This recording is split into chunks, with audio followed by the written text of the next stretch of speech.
In today's tech video, I will show you how to fix your Sharp Smart TV if you're getting a no signal error on your screen or if you have a blank screen. I'll show you a few different ways to fix this problem. And if you stay with me all the way to the end of the video and you try each of these methods, there's a high probability that this will solve your problem. So the first method is an easy fix, and in most cases, it will probably fix it and you won't need to go on to any others.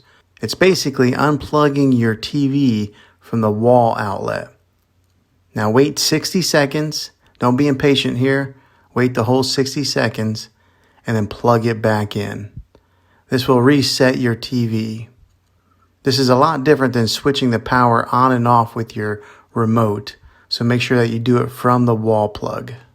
If this solves your problem, great. If not, let's go ahead and move on to the next method. Next, look on the back or the side of your TV.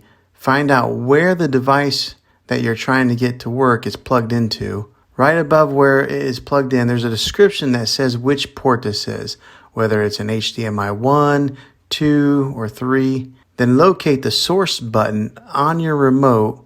Then choose the HDMI input that your device was connected into. Hopefully this fixed your problem, and if it did, go ahead and hit a thumbs up on this video. Subscribe to my channel. I make tech videos all the time, and I'd love to have you back in the next one. Take care.